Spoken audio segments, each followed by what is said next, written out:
Hey guys, and welcome to Pixelated Plays. We're kind of starting a new show with this episode today. We're trying a show I think I'm going to title Fan Favorites, Pixelated Plays Fan Favorites. So we got a fan here. I hope he's a fan. A big Shawn fan. Swope. First time caller, long time listener. Yes, I think it's appropriate to make that joke right off the bat. It never gets old.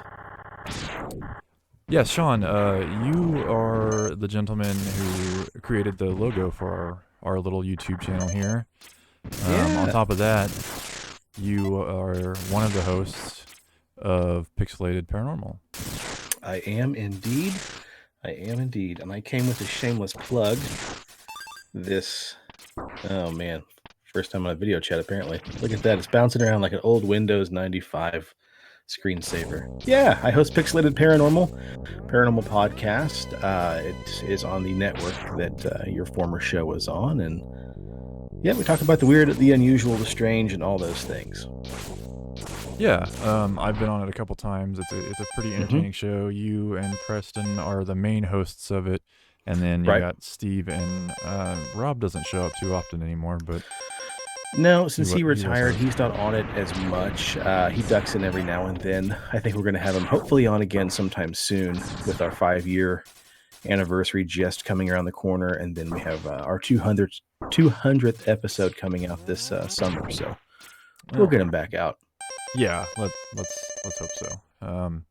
Well, I don't want to take too much time away from what we're doing here today, so let's play a favorite game. So, Shawn, one of your favorite games is Megaman X. It is. If this transition works, you should now see the whole screen and everything. So, Megaman X. We actually kind of bonded over this game as like one of our first hangouts. Yes, we did, and I think Steven sat there in the corner and watched us hammer away at this game for, what, 2.5 hours? So, I mean, we beat it start to finish in one sitting. Yes. So we did that, and then one of our extra live streams, we then again played through this game all the way. Yeah, we did. So needless to say, this is, I think, both of one of our favorite games.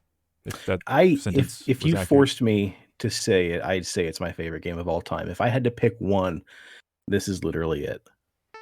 Okay, I did not know that. I knew it was high up there for you. I mean, I got a lot. It's easily in the top 5, but if you were to say, what is the game that means the most to you, that makes it your all-time favorite game, this has to be it. Okay. Yeah, so let's get started on the game. I mean, Megaman X is a game that's been out since the early 90s, I think. 94 in Japan, 95 in the US, January of 95. See, you're coming already more prepared than I was, so. Like I said, favorite game. Yeah. However, I'm not playing the Super Nintendo version because I don't have the capabilities to stream that at the moment. So I'm playing the re-release of on the Xbox, the Legacy Collection 1 has Mega Man X 1, 2, and 3 in it, maybe 4, I forget. 1 through 4, And yeah, with this show, I kind of wanted to bring people on and just have them talk about why this game means so much to them, and just kind of gaw over it. Yeah. I like games. I like to talk to people about games. This is not the best example for my hope for the show. My hope is that people bring games I'm not familiar with on here.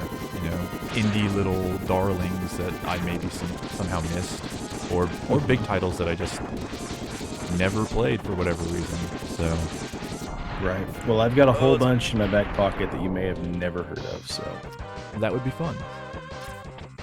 Yep. I will tell you, this is just a watching harder. You play this makes me itchy and want me to. I really want to jump on and play.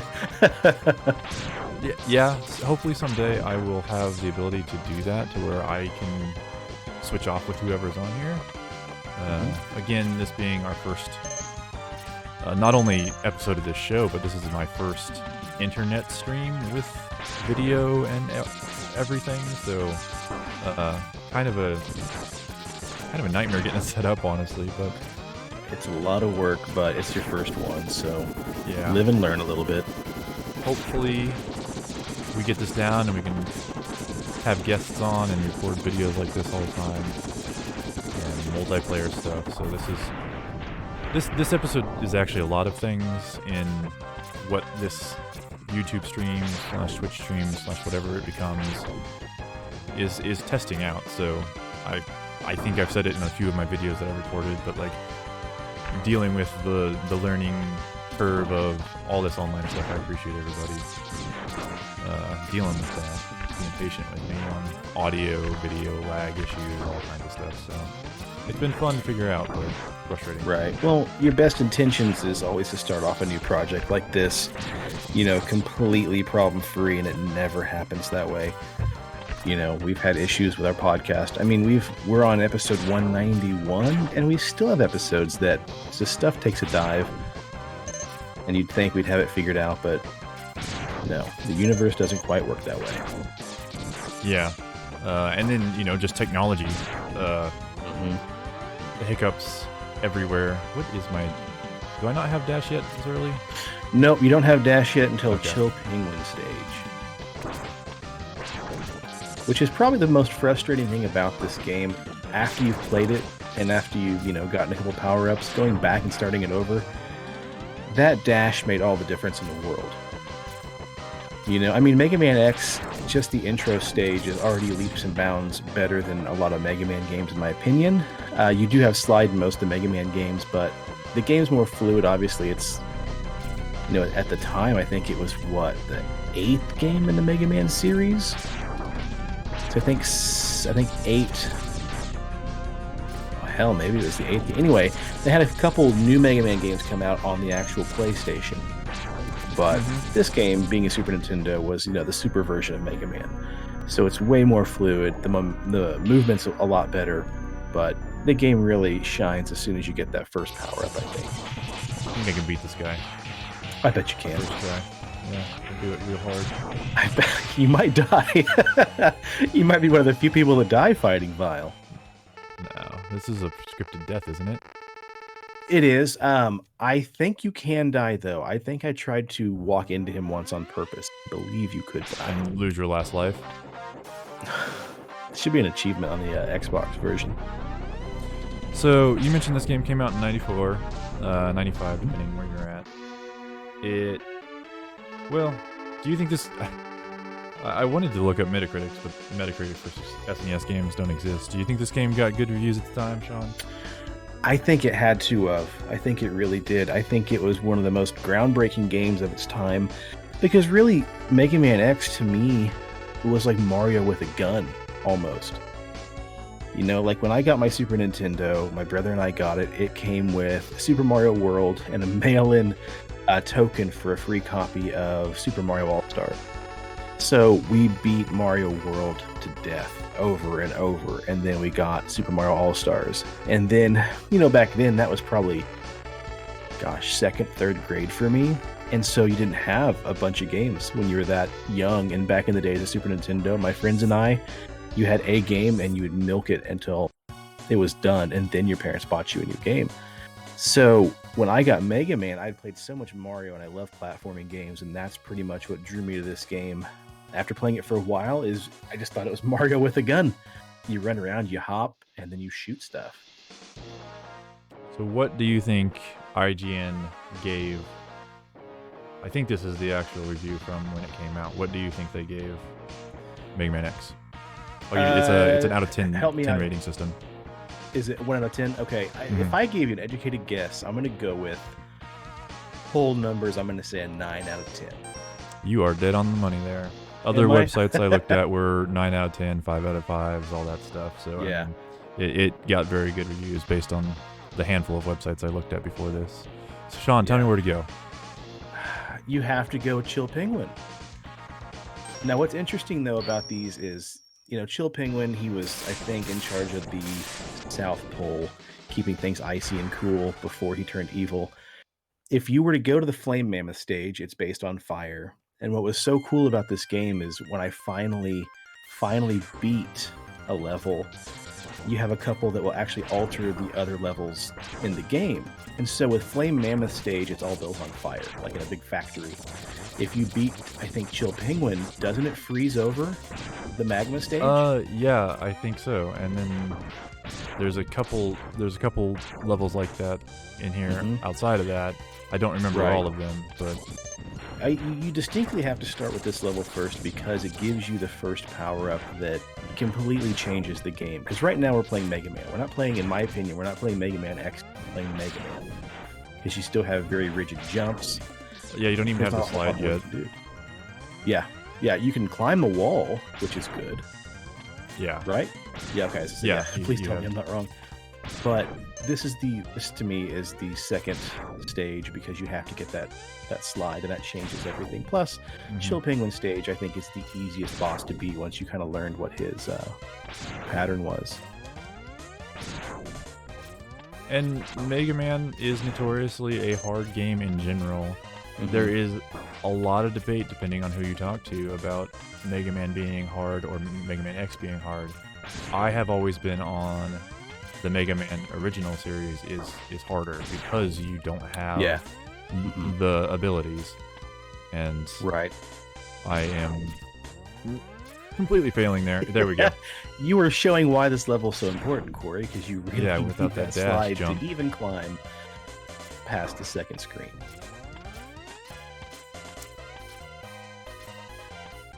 And we're not going to play this game to completion. The idea behind these episodes is, about half an hour look at them, depending on what the game is. This one, we don't exactly need to go through every level. You play a couple of them, you kind of know what you're getting.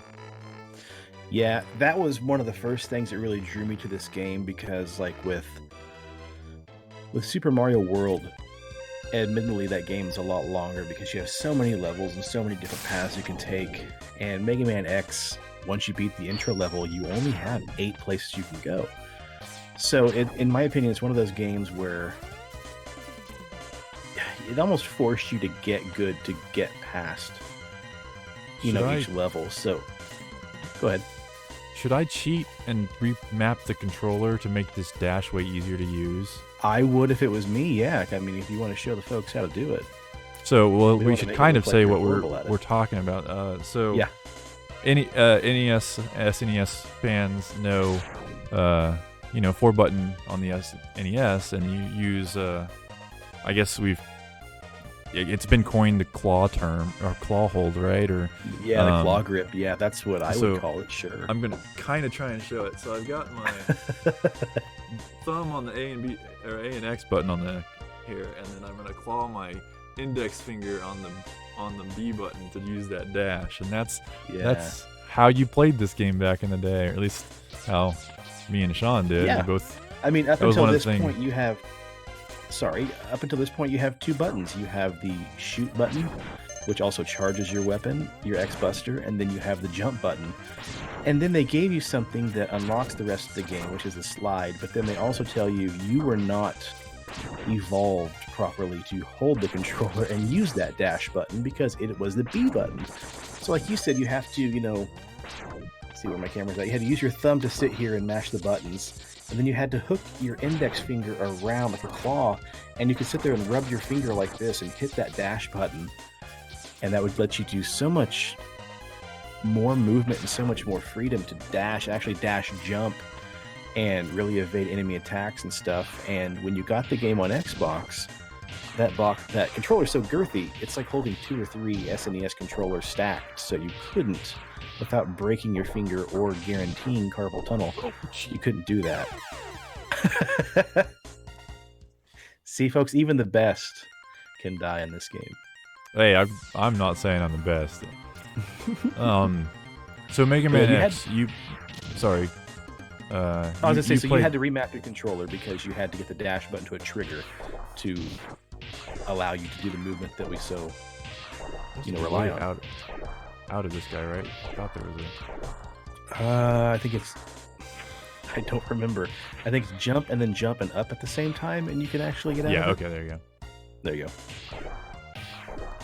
Mega Man X was your first Mega Man X, right? You played him basically in order? Yeah, I play them in order. I first found this game because way back when, kids, you used to actually have to go to a video rental store to play more than 2 or 3 games that you owned, because they were also $60, right? I think Mega Man X in a Toys R Us ad was $49 or $59. And I Even think back in the in the later 90s. ones, because in Mega Man X3, if I'm not mistaken, they added, I forget what they call those cards off the top of my head, but basically graphics card things. And I think that increased the price either $10 or $20 even, so they were... Yeah. It was a weird hybrid period between the Super Nintendo and the PlayStation, because you could get Mega Man X3 on the SNES, but I want to say it also came on disc for the PlayStation. It was rare to find it, in the US it wasn't as prominent, but I am almost positive it came out on the PlayStation as well. Yeah, and you would be breaking internet code of conduct if we Google that right now, so... Right. I put my phone on my desk on purpose. But yeah, I rented this game is the first way I found it, because you would go to a video store and you'd walk in, and usually on the back wall were the video games. And so, like me, being colorblind like I am, I found Mega Man mainly because the color of the package art was so bright and vibrant, and blue is one of the colors I can see the best.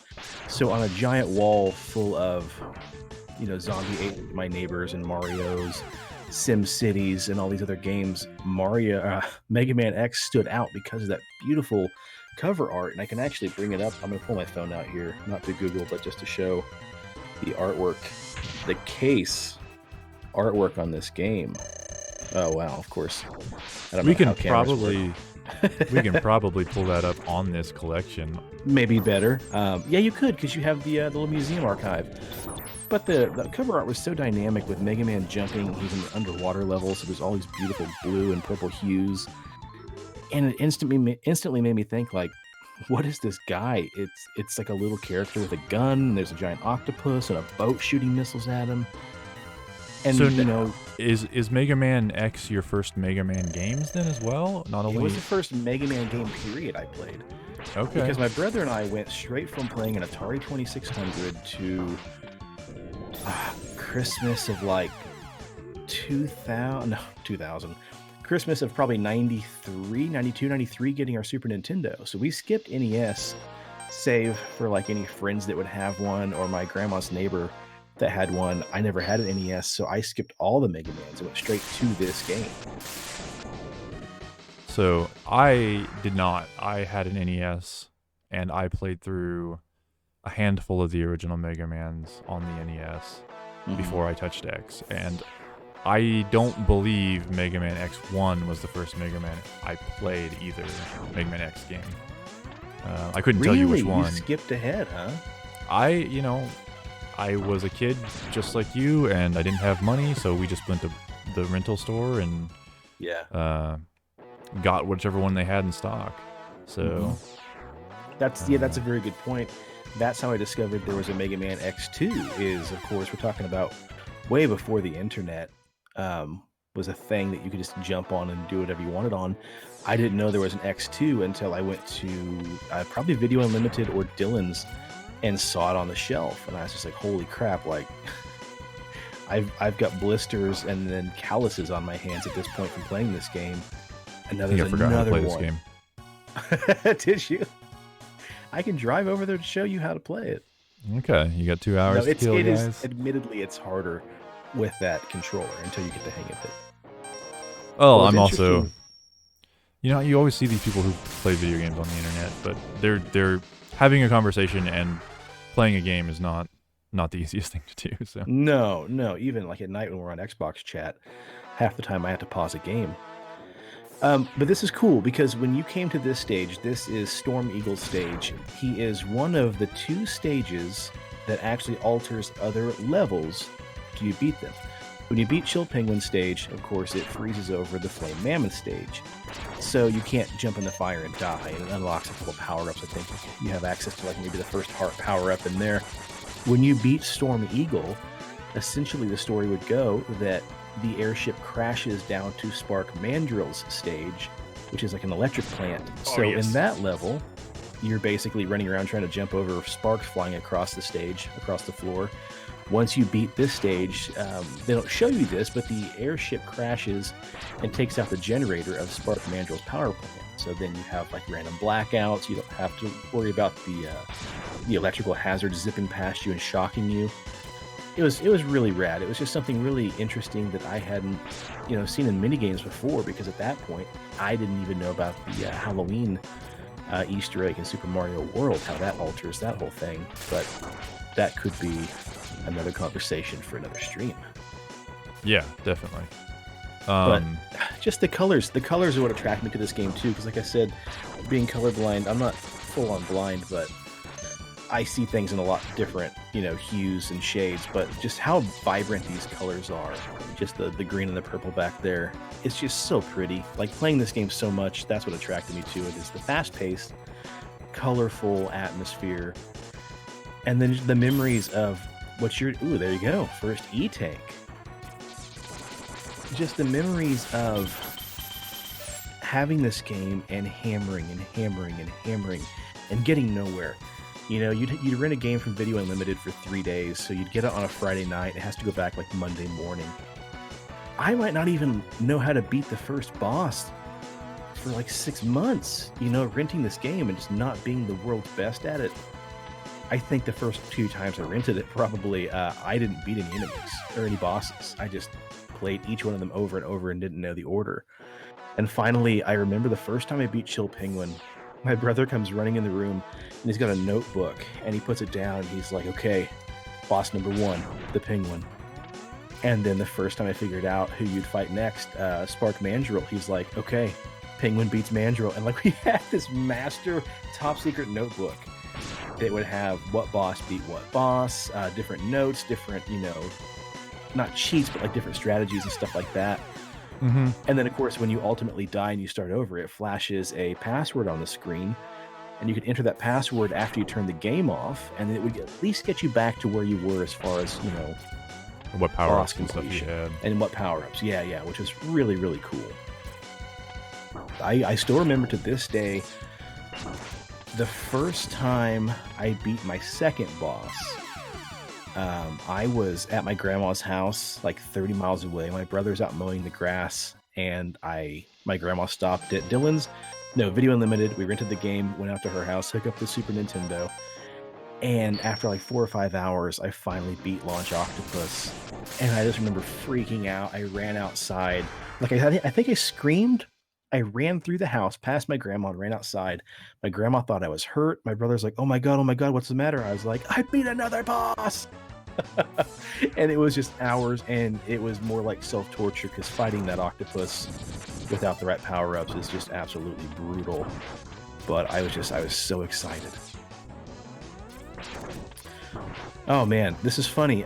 You're doing everything I hoped you would do subconsciously. This is the 3rd level that actually can be affected by gameplay, and if you get to it all, okay, yeah, you know what I'm talking about, great.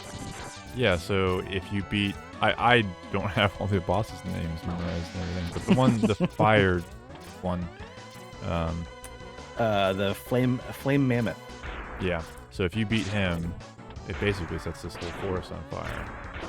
No, surprisingly not. I think that was part 2. Okay, so there's 2 changes that happen in this level. You see how these rocks are falling down above you, first of all. This is something that happens within this level. I don't know if you remember that or not, or how to get to what I'm talking about, but there's a little Easter egg up top above you in this level causing this avalanche. I don't remember the specifics of that. Okay, so now that you took one to the dome, when you get back there, instead of going into the cave, wait there, you dash jump onto that wall and go up, then you'll actually find the culprit of what's causing that. If I can make it past this guy. Again, folks, this is why you see I'd rent this game and spend an entire weekend just trying to get to a boss. Let's not even worry about trying to beat it. Let's just get to a boss. Yeah. That sometimes is just a challenge in itself. But, for its time, this was the perfect kind of game that you had, and it kept you busy. So if you can dash, there you go. I didn't know about this for, a couple years. I found it by accident. You may be able to beat this thing too. I don't think it's too hard of a... Yeah, I don't This remember this guy being... Yeah. Just This play guy, is that... halfway decent. Sorry. Yeah, just shoot him in the head. Jump over his claw or shoot him in the head. This guy's up here doing this little jump, and that's what's causing all those rocks to be falling down. So in the game, once you beat this little mini-boss, when you come back to this level, the rocks aren't falling anymore. Once you finally beat him once. If you can beat him. Trying. This is just us showing off his moves. Yeah. Showing off what he can do to you. Glorious. This guy, I don't even know if he has a name. Avalanche Maker. Potentially impossible mini-boss. Now you have a dash, remember. So, Mega Man, I feel like, is one of the earlier games that had boss routine patterns that you'd have to memorize to be able to Oh, yeah. complete the game. You know, Mega Man, Castlevania, a handful of those old school games where you just had the pattern recognition and, you know, that element of 2D platforming and gaming still is in some well-known games these days. You know, some of my favorite games bring those elements to them, and a solid boss fight from something like a Hollow Knight or Ori and the Blind Forest, with being challenging fights that you can beat if you just bust your head against it long enough to learn the patterns of every. He's close enough to. Yeah. Do you have any energy in your energy tank? If you pause it, never mind. Don't need it. Oh. Corey doesn't need it, folks. So this is the start of the secret thing? Yeah, so this is going to stop, number one, it stops the avalanche. Number two, it's a hidden power-up. You don't necessarily have to beat the game. It's not in the linear progression. I think the only power-up in the game that's linear that you have to get is that dash. Everything else is hidden in the game. So now, basically, you can take twice as many hits. You lose energy half as quick. And now, the other thing, I don't want you to die initially, but if you dash over to your left and you go down that wall, just slide down, don't go all the way, you're going to come to this chasm down here, and then you can climb back up. You've got those rocks there that you can bust by climbing, but they don't go anywhere. If you were to dash jump to the right, it's just an empty black hole. You can't even reach the other side. Once you beat, I want to say Launch Octopus, it actually does flood this little area. Oh, there we go, yeah. It floods that area so you can dash jump all the way over and grab that energy heart. With the water being there? Yeah, with the water being there, it carries you. So I guess there were 3 levels that are actually affected by bosses. But even now, you're only taking, half the damage you were. So yeah, that armor makes all the difference. And it gives you that really cool, aesthetically pleasing change. Turns you a little bit silver instead of being fully blue. Yeah. It gives you a little bit of a difference. There's 4 pieces of armor. You have the dash and you have the body armor. There's a helmet. And then depending how you want to play the game, you can unlock a X-Buster adaptation too. Wait a second. I guess it doesn't make it go away completely. Huh, weird. I could have swore that stopped when you killed him. Oh well, maybe I am wrong and that's fine too. But yeah, depending how you want to do it, you can play the game and get the gun unlocked 2 ways. Either finding it in a very well-hidden area or just through natural progression. But the cool thing in Mega Man X is you die, that sucks, but you still get to keep those power-ups that you have.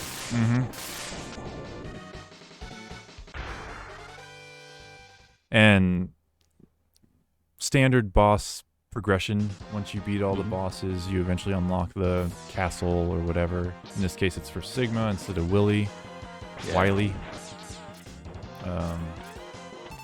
And go through a couple levels. Eventually, you'll have to fight all the bosses again, and in true Mega Man style, pull your hair out because you had to beat them once, and that was just enough of a challenge. I don't think I should have in there. So yeah, once you beat the penguin, all that fire down there is gone. It's completely frozen over. What were those robots right there? Are those the drivers of the cars? Yes. So from the first level. Because that little guy there is the head of the sea serpent in the launch octopus level. And once you get all the gear in this game, if you successfully get all of it, you unlock the secret. You can unlock. You can still miss it. It's not something you have to know about. You have to. Oh, I forget the details exactly. You have to have so many deaths or so many continues. You have to have every heart, every sub-tank, and I thought you had to have all 8 bosses beaten initially once through the regular progression. All the armor unlocks. And then you have to complete Armored Armadillo stage, it's like 5 or 8 times. And you don't have to... Do you have to die? Do you have to jump off and kill yourself? I think that's part of it. Yeah, because there's the mine shaft area where you're riding the mine platform, and that's eventually where you will unlock the last part of it, which is the secret weapon is the Hadouken from Capcom's other super famous franchise. Yeah. And that again, mind blowing. I didn't know about that until the internet. Yeah, I actually in middle school. I didn't know about that until I've never actually seen it. I should say until me and you played through it that first time. I knew it existed, but had never actually gotten it. Oh man, yeah. And now, if you want to get another power up, if you hang a left and turn back around, if you can survive, you may be able to get, I think, another E-tank over there in that top. Yeah, it's treacherous. Those little dudes are gonna do a pretty good job. I'm just playing way impatiently. Yeah, and I mean, like you said, Mega Man earlier, the original Mega Man games, you had to learn the patterns of not just the enemies, not just the bosses rather, but the actual game itself, the enemies. There's a pace you had to play at. I didn't like the original Mega Man series as much because I don't have a lot of patience. I like to run and gun. That's why I love Meat Boy so much, because it's just like my pace, just zip, zip, zip, zip, zip. And I felt like Mega Man X was just a little bit more dynamic in that fact that, it wasn't quite as mind-numbingly boring as some of these other Mega Man games.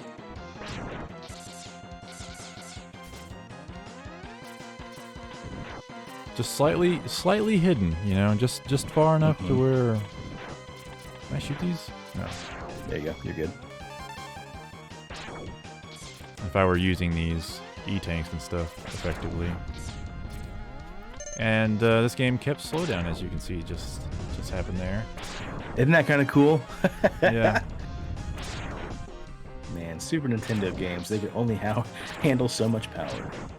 I don't know if I said it a minute ago, but yeah, once you unlock that secret weapon, the Hadouken, it is a one-hit kill to the final boss. Yeah, anything in the game is a one-hit kill if it can be killed. Yeah, but you have to have full health, which means you have to hit whatever before you get hit, which that final boss. Oh yeah, to use it. Yeah, to use the Hadouken, you have to do not only the actual quarter circle forward shoot button like you would shoot a fireball for playing as Ryu in Street Fighter, but yeah, you had to have full health, which is a real bear cat if you're trying to kill Sigma with it, because you have, of course, in true Mega Man fashion, again, the final boss you have to fight technically 4 different forms, right? The dog, the sword, maybe there's 3: the dog, the sword, and the giant head with the platforms. Yeah, I feel like Mega Man followed the 3-form or 3-wave boss mode for a while. Okay, I'm not going to try it real hard this time, but I think I'm going to go for you might be able to do it if you've got a little energy-milled E-tank.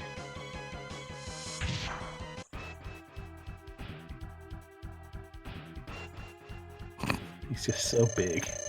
Oh, that's a good start. You can't dance jump off walls, I don't think. You can do it. You can't. Yeah, you can do that like you just did.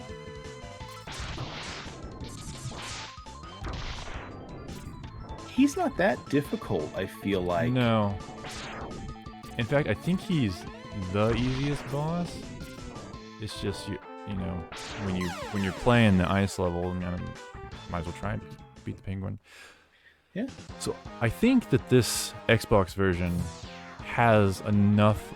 I can't tell if it's subconscious or if it's something, but I think it does have just enough latency to make the jumps and stuff feel kind of off compared to the Super Nintendo version.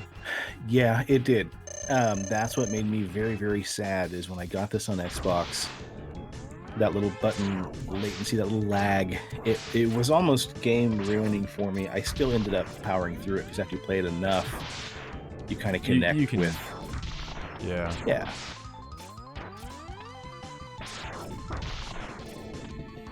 Yeah, this game means so much to me, man, on so many levels. Being the first game that I played, and I'm just like, oh my god, this game was made for me. Mario's fine. Mario, in my opinion, was eternal. But Mega Man X, there's just something about it that just made it this game that, gosh, even almost 25 years later, I can still pick it up and find hours of enjoyment with it. And then that extra level was the extra level of importance to me is honestly when you and I talked about it and you were like, oh my god, I love that game, and then sitting there on your Wii, right? Yeah, I think we bought it that night on the Wii Wii shop channel and played through it. Yeah. It's just, I don't know, it's one of those games to me that it holds up to this day. So well. It's enough that I got it permanently tattooed on my body. Because now, are you gonna be the real champ here and beat this guy without using any extra energy in your? I'm gonna give it a shot. I'm pretty close. Oh, come on! Oh no, Corey! Don't you do it! Don't you do it! There we go. Ah, nothing. Ooh, achieve! I didn't know that. Look at that. Oh, I'm totally misread what that achievement said. That it said just kill any boss with your Xbox. Yeah, which you have to do. So. Yeah, it's a gimme. So, we'll take a look at this just because I'm curious.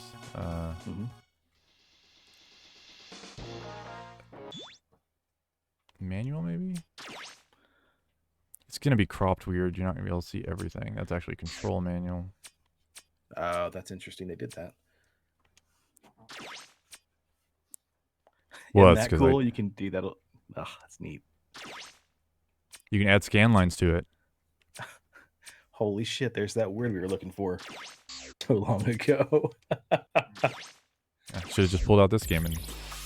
So, not that we're showing off this game, but Mega Man X 1, 2, 3, and then X Challenge. I don't even know what that is. I've never played that. Museum? I think it's a 2-on-1. You fight two bosses at once. Okay.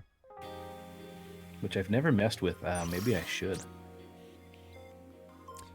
And this game actually was remade for the PSP.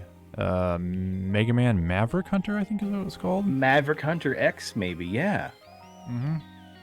Oh, look, you can move this picture around. Look at that, just what you'd want. This is cool. This is promo art that I had never actually seen before until maybe when this game came out. Here's the story. I'm not going to go through it, but yeah, so they remade, I believe, just X1 and 2 on the PSP. And a little bit better, PSP style graphics at the time. And never played those, but I know you did, so. Yeah, I think I played all the way through Maverick Hunter X1 on Steve's Vita, maybe. Or PSP, I don't know. Is it the same thing? No, but okay. I played one of them on our way to the Mall of America when Rob and Rob's mom came and picked up Steve and Shayla and I. And we actually went to Mall of America. I played that. I think I beat it, if I remember right, or else I at least played the crap out of it. But Yeah, Mega Man fantastic X, man. game. Can't say enough good things about it. It brought so many games. Elements of this game came into so many games that, like, I have found, like I was saying, Hollow Knight. Uh, Mm-hmm. even just systems like um, the brain fart, um, the hidden Easter eggs and items in the world. Mm-hmm. Having permanent power ups carry over from level to level. I mean, there wasn't a ton of stuff out at the time that had stuff like that. So Right. it's really cool to kind of see that stuff in its root form. Right. And I mean, everybody always talks about Metroidvania games. Metroidvania. I feel like they should maybe be called Mega Metroidvania because Mega Man X, of course, does that. You can't get to point A without getting to point E, and to get to E, you got to go back to C, and that's what Mega Man X did so well is everything had to go zip back and forth, back and forth, back and forth. Because like when you killed Flame Mammoth, it gives you that little flamethrower. If you go back to Chill Penguin, that's his weakness. But you can also go on the top of this area when you're fighting those mech dudes. There's an igloo. You can blow it up with the fire. It's like the only thing that blew it up. Maybe the tornado did too. But anyway, it was hidden. You had to go back there with a weapon to get another heart sub or another heart tank. It's such a fun game, man. I can sit here and the music I've got memorized, the patterns Yeah, we are didn't even touch memorized. on that. Like, Mega Man music from the beginning has been some early chiptune like nostalgia. Like, if you want to talk about that stuff. Yeah. I know I've had It's a just so- theme in the last few episodes that I've recorded from it for the YouTube channel, and it's just every game has had good music, and I feel like I kind of want to keep that going. I don't think I'll be able to because eventually we're going to run into something with not great music. But Well, do you think it's good music because you love the game, or is it good music outside of the game? I don't know that I'd listen to it today outside of the game. But if I had a Spotify account 20 years ago, I would totally download this and listen Did you to this download stuff. the Mega Man X soundtrack on Napster, Corey? No, I never did. I definitely downloaded some stuff from Napster, but not that Mega Man's music. Well, I would like to do more of these. I've got a couple lined up. I won't say what the games are yet, but I've got a couple other interviews with friends and family. We're just going to talk about more games that we love. I'm going to be playing some stuff I've never played before, actually, with one of them. So I'm excited for that one in particular. Because you mentioned that wanting to do some new stuff you haven't played before, which I think is a really interesting angle to do on this show. So that's going to be exciting stuff, man. Yep, and I this is fan favorites. So if I get fans that aren't friends and family, like I want to do this with fans of this show. So if you have a game that you want to see me play, or possibly you come on in the show and play, we just do a Skype call and you show me your games. So email me pixelatedplaysgames@gmail.com. So, or just if you have stuff you want to talk about on that, I'll talk about any game really. Hit me up. But Shawn, I know this was a good chunk of time out of your day, and I appreciate you stopping by. Man. All good. I love doing it, man. Thanks for letting me come on and be your first fan favorite. I appreciate it, and I think I'd be remiss without showing this. Let's see it. Yeah. Hold on. Let me see if I can get you as big as I can here. Nope, that's not gonna do it. Hold on just a second. I'm gonna take me away. Okay, Shawn all by himself. There you go. There we go. I just got to show this off. This is how much this game means to me here. That is the old Blue Bomber X himself on. And you got Pac-Man on there as well. If you can turn it, I might as well show off the whole thing, man. Yeah, let me move my mic here. Sorry, I don't mean to make you do work. It's all right. Because I actually haven't seen this finished in person. What's that? Oh, you haven't I've not seen this finished in person. So I am working on a series of tattoos, characters, all the games that mean so much to me. So Corey, this could be maybe a roadmap to everything I want to talk about on your show. Games that have inspired me. I've got Cuphead. I've got a Big Daddy back here in the back. Of course, Megaman X here in the middle. Pac-Man and Clyde. And here, my camera's backwards, I do have a Super Mario from Mario World, along with a 8-bit mushroom. So working on getting some more done on that. But yeah, the first thing I got tattooed on that sleeve is Mega Man X. So I figure it means that much to me. Why not just immortalize it on my arm?